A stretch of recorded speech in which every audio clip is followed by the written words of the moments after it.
আসসালামু আলাইকুম ওয়া রাহমাতুল্লাহ। আশা করি প্রিয় বন্ধুরা ফেসবুকের আপনারা সকলেই ভালো আছেন। দেখেন আজকে কত সুন্দর একটা জায়গায় চলে আসলাম যে ভিডিও তৈরি করতে। যারা আমরা অনেকে নতুনরা আছি যে ভাই, অনেকে হয়তো জায়গা খুঁজে পায় না ভাই। আপনারা যারা অবশ্য কন্টেন্ট ক্রিয়েটররা আছেন যে নতুন, এরকম সুন্দর সুন্দর জায়গা বা ফাঁকা জায়গা দেখে আপনারা ভিডিওগুলো করবেন, তাহলে ভিডিওর কোয়ালিটিগুলো ভাই কিন্তু সুন্দর হবে। দেখছেন চারিদিকে একটু সবুজ ছায়া আছে। আহ, খুব এই যে দেখতেছেন জায়গাটা খুব কিন্তু ফাঁকা জায়গা, বেশি একটা মানুষজন নাই। যে আপনাদের এরকম জায়গা দেখে আপনারা কি করবেন, জায়গাগুলো বিছিয়ে তারপরে আপনারা ভিডিওগুলো তৈরি করবেন আর নিয়মিত ভিডিওগুলো দেওয়ার চেষ্টা করবেন, তাহলে আপনি এখান থেকে সফল হইবেন।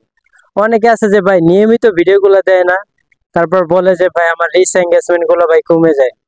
ভাই মেন তো রিচ এঙ্গেজমেন্ট গুলো কমে, আপনি যখন প্রতিনিয়ত ভিডিও গুলো দেন না, তখনই কিন্তু ভাই রিচ এঙ্গেজমেন্ট গুলো অবশ্য কমে যায়। দেখা যায় কি আপনাদের রিচে ওঠে না।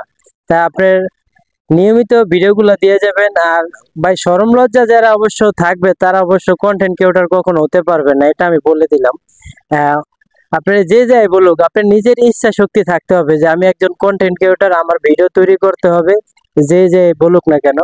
তা দেখেন জায়গাটা কত সুন্দর, এই যে মানুষজন ওরকম নাই, দেখছেন চারিদিকে ওই যে বালু দেখছেন। তারপর এই যে রাস্তাটা খুবই সুন্দর। তা এটা হলো ঢাকা উদ্যান, নদীর পার। তা অবশ্যই এখানে আপনারা আইসা ভিডিওগুলো তৈরি করতে পারবেন।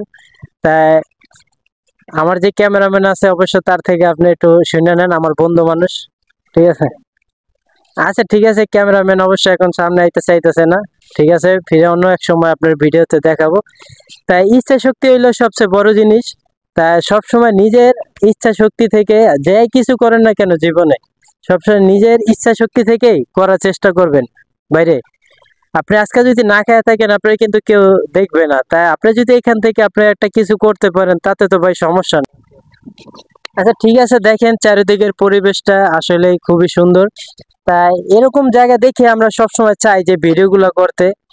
ভাবছিলাম যে ভিডিওটা এখানে শেষ করবে, কিন্তু চারিদিকের প্রকৃতি দেখে সত্যি আমার কাছে মনে হলো যে আপনাদের পুরো জিনিসটাই দেখাই। কিন্তু এই একটা ভিডিওতে যে আপনাদের দেখাতে পারবো তা না, আস্তে আস্তে আপনাদের দেখানোর চেষ্টা করব।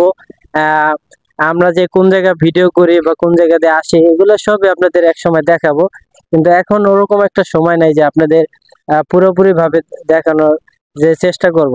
দেখছেন ওই যে অনেক কিন্তু জোড়া জোড়ায় কিন্তু বসে আছে, কিন্তু আপনারা চাইলে আপনারা কিন্তু আপনাদের গার্লফ্রেন্ড বা ভাবিদের সাথে নিয়ে আইসা ভিডিও গুলো তৈরি করতে পারেন। তাই এত সুন্দর এখানে জায়গাটা। ভালো থাকবেন সবাই, আমার জন্য দোয়া করবেন। আসসালামু আলাইকুম।